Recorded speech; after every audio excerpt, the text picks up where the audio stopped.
In the next few minutes, we're going to be breaking up with our limiting beliefs, holding space for our passions and our purpose, while exploring the impacts that could attract the income and the outcomes that we desire.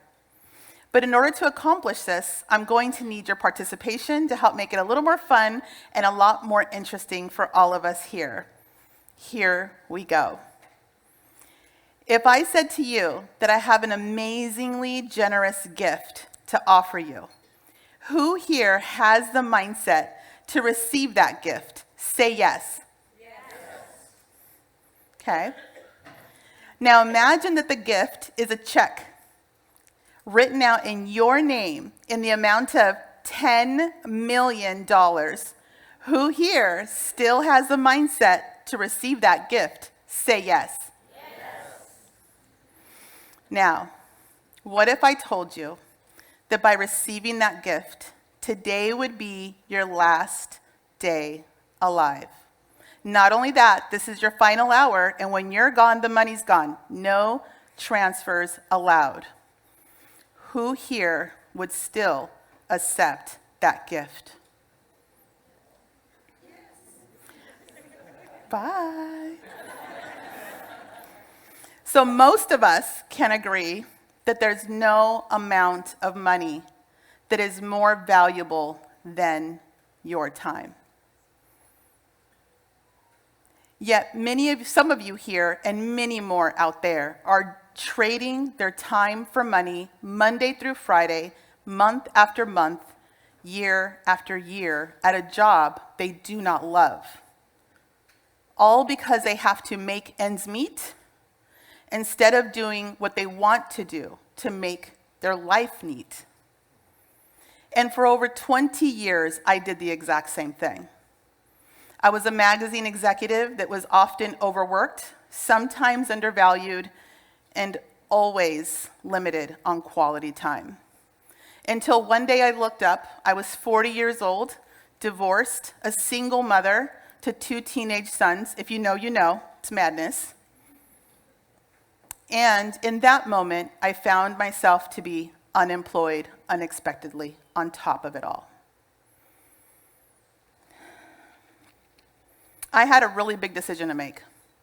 Do I go back out there, try to get another job, sit in countless hours of Southern California traffic, working at an office where I barely know the people and may barely like them, if I'm lucky? Time away from my boys that I can never get back? Or do I bite the bullet and do for myself and my family what I had done successfully for others for so many years of my career? In that moment, I chose us. I took a leap of faith that a net would appear, and in one short year and with a small but mighty team, we managed to build a successful 7-figure business, and we did it from home, no traffic, gridlock, commute required.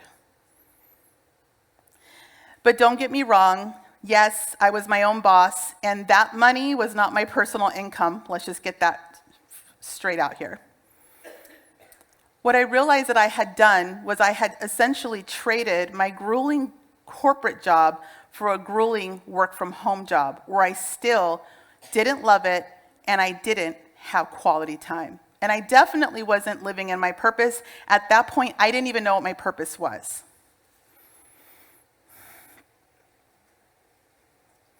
Until one day, my mom and my sons did what I now refer to as a mini intervention. They tried to convince me to break away for a 7-day cruise and explore this interesting concept called work-life balance. I pushed back quite a bit, but eventually I surrendered. And that led to more trips. We went to places like Paris, Spain, Rome, and beyond. Needless to say, I was hooked, and so were they. By this point, my sons were young men who still enjoyed doing things with me during the week. Things that most people have to wait for the weekend to be able to do. Go to dinner at Disneyland on a Tuesday night? Sure, why not? Charter a Duffy boat in the harbor on a Thursday afternoon? Let's do it. All I kept thinking of was, why did it take me so long to live like this? We were like peas in a pod. Until one day, I received a call that no mother, or parent for that matter, wants to receive. My son, 25 years old at the time, was struck and killed in the road while attempting to rescue a dog on Valentine's Day. He loved dogs.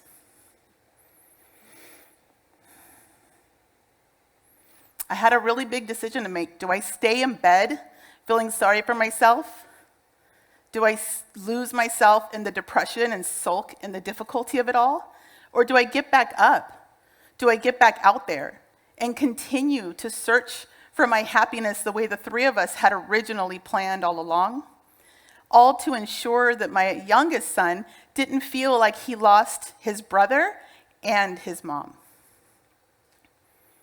I chose us. And before I can gain my footing in life and in business, let alone my finances, in comes a global pandemic, putting it all on pause. I had no choice but to sit, reflect, and feel it all. I had another decision to make. Do I take everything I have, time, resources, energy, and put it back into a business that I didn't love, that wasn't in my purpose, all to hopefully see it return to its heyday once again? Or do I take that opportunity to start brand new, lean towards my passion, and go all in on my purpose? This was something that felt incredibly selfish to even consider. I had bills, I had debt, I had responsibilities, I had people who were relying on me. But I also have faith. So, in that moment, I chose me. This led me to turning my pain into purpose, starting a podcast that helps women everywhere navigate the challenges of life while building a business that they can love. There I was, sitting in my chair, alone, with my thoughts when I hit record. I didn't know it at the time, but that was the first big step that I was taking in shifting my focus from making an income to making an impact. Going all in on my purpose led me to eventually being on more podcasts, being interviewed on television shows, featured in other magazines and news articles, mentoring others, building an awesome community that supports women on their business building journey, and speaking on stages everywhere, just like here, helping you unpack your purpose and, God willing, making an impact.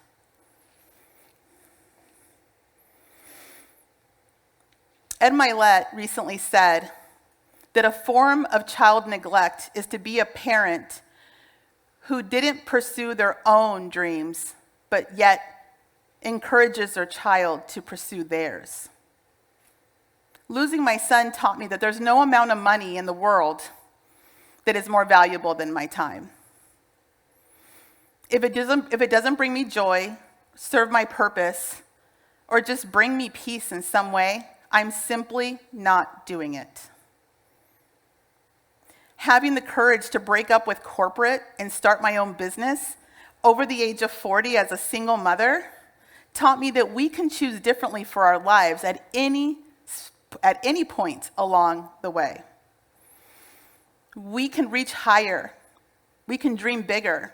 We can pick up the pen and write a new chapter. We can create a different kind of life, a life that you can live on your terms.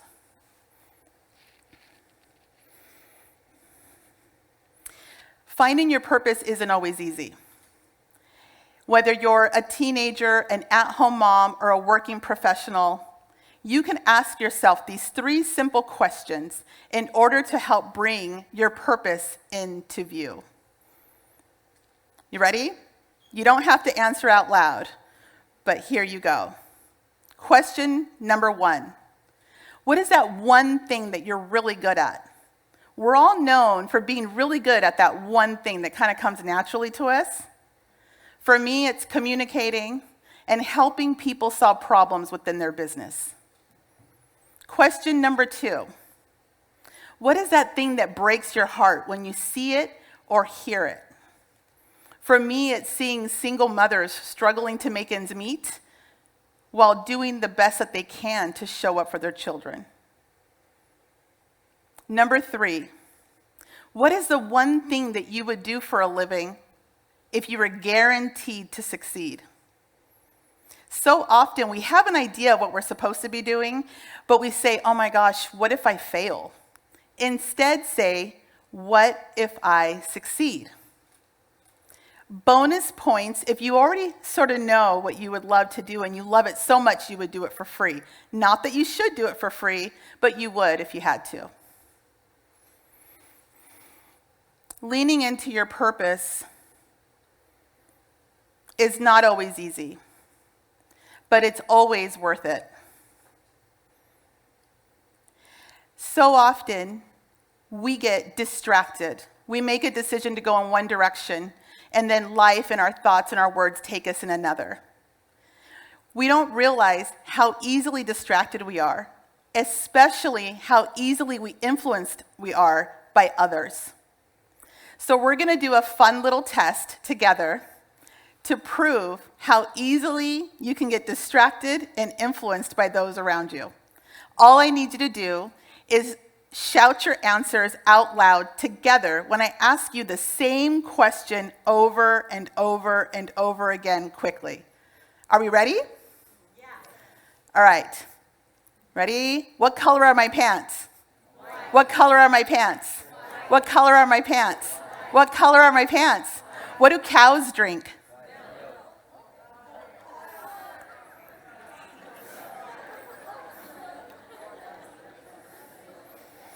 For those of you who said that cows drink milk, no judgment. But what this exercise proves is that we are all incredibly easily distracted and influenced by those around us. Every day you're being influenced negatively or positively about yourself and your life by the people you surround yourself with and the content you consume. But you have to remember this. People impress upon others their fears, their failures, and their insecurities like a radio wave. But you can unsubscribe and change the channel every day. I'm going to have you guys hold your hand up, and you're going to keep it up if any of these apply to you. If somebody has made you feel any of these things, you're going to hold your hand up and you're going to make a ball. You're just going to hold it until we're done, okay? Here we go. Has anybody ever made you feel like you maybe talk too much? Who here maybe was made to feel like they're too quiet, they're too shy? Keep your hand up. Anybody here feel like they're not attractive enough? Who here feels like they're not smart enough? I mean, you guys are pretty darn smart, but maybe you don't feel like you're smart enough.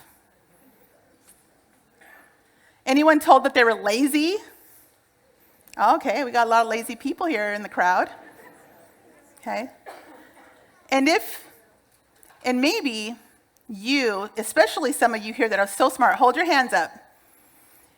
Maybe you feel like you have to succeed or they won't love you the same if you don't. And if you're a little older like me, you might feel like your time has passed and you can't dream bigger and you can't change course. Hold your hand up. On the count of 3, we're going to let it all go. Ready? 1, 2, and 3. Every single day, you can let it go.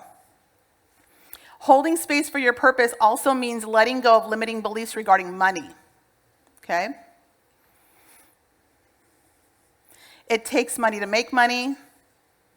You got to work hard for money. Money doesn't grow on trees. I mean, it's literally still paper, but okay.